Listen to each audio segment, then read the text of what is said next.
Viongozi wa chama cha ODM kaunti ya Mombasa wanaendelea kuunga mkono azma ya kuunda serikali ijayo wakishirikiana na Rais William Ruto. Akizungumza katika hafla ya kupeana hundi za hazina za uwezo kwa zaidi ya vikundi 30, mbunge wa Jomvu Badi Twalib ameelezea imani yake kuwa Rais William Ruto ataunda serikali ijayo. Sasa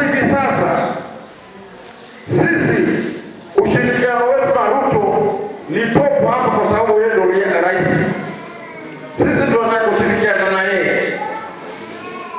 Kwa hivyo watu watakapoturudisha nyuma huku tushirikiane na wengine, tuanze relay mwisho. Na wakati relay tufika kwenye kiwango hapa kwenda mbele. Tusidanganyane. Kulingana na hali vile ilivyo, William Samoei Ruto yuarudi kwa tamu ya pili. Pigeni makofi William Samoei Ruto. Ikiwa tunahakika yeye warudi kwa tamu ya pili pale juu, wa kushirikiana naye yeye ama wa kushirikiana naye ni mtukubatisha?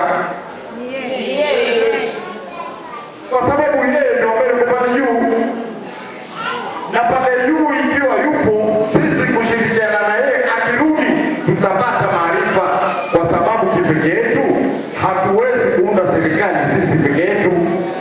Hadi aidha amewashutumu viongozi wanaopinga nia ya kinara wa ODM Oburu Odinga kuandaa mazungumzo na Rais Ruto kuhusu ushirikiano kati ya ODM na UDA katika kuunda serikali mwaka 2027.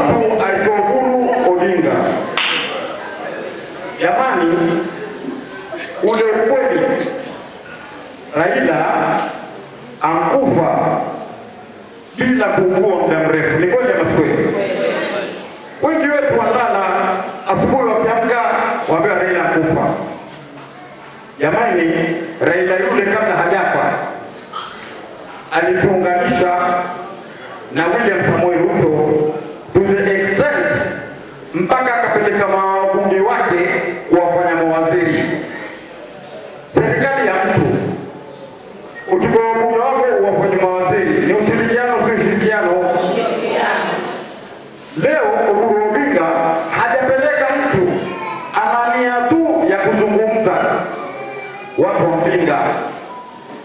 Alafu mimi nawauliza nikiwa mwanasiasa, leo tuwachukulia mataki kusema tunataka power. Power is everything.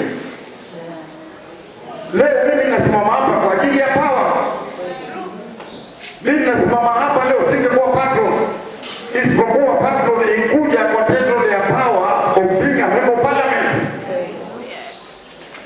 Jumla shilingi milioni 2.9 zimetolewa huku makundi 30 yakinufaika, makundi 18 mapya na makundi 12 yakichukua mikopo kwa mara nyingine. Katika grupu 30, 18 ni new groups ambayo leo Badi Twalib, Badi aka vijana mwepesi, Garange Dima Pio, Mzee Fula Ngenge, mpeni makofi yake leo hapa.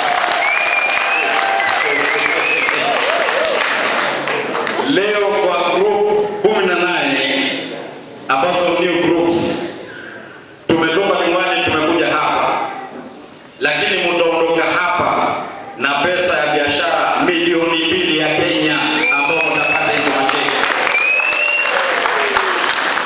Vile kuna refinance ambayo ni group 12.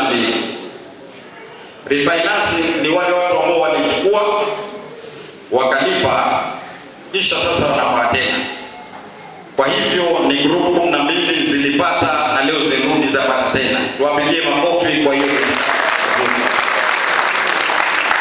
Sisi kazi yetu itakuwa ni kuwatafutia market, kuangalia katika biashara zenu ni gani na ni gani na ni gani zinaendelea.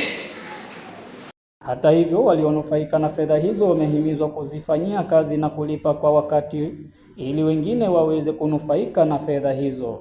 Ningependa kuhimiza wale ambao wamebahatika kuwa identify kuwa beneficiaries wa devolved fund. I want to echo Madam Rukia's words. Tafadhali. There is a meaning to that word revolved fund. Sivyo? Upate, ulipe, mwingine naye pia afanye nini? Kwa upande wake Clovis Mawasi ambaye amechukua mkopo kwa mara ya 3 akiwa na kundi la watu wasiojiweza, ameipongeza serikali kwa kuleta hazina hiyo akisema imewainua kiuchumi. Siku hii ya leo imekuwa kweli siku kuu sana kwa sababu vikundi vyote ambavyo viko chini ya Uwezo Fund wameweza kupata cheki zao leo, ikiwemo kikundi chetu sisi cha Community United for the Advocacy of the Child ambao mimi ni mwenyekiti. Sisi tumepata, hii ni awamu ya 3. Tulipata awamu ya kwanza ya 100,000 tukalipa tukamaliza, tukapata awamu ya pili ya 200,000 tukalipa tukamaliza. Leo hii tumekuja na tumepata awamu ya 3 ya 300,000. So sisi tuko na biashara za kila mmoja katika kikundi ambazo zimenawiri, na kwa sababu ya Uwezo Fund tumeweza kufaidika na kunufaika sana na mkopo huu wa Uwezo Fund. Nikiripotia Bandari TV kutoka eneo bunge la Jomvu, mimi ni Ramadhan Nyaye.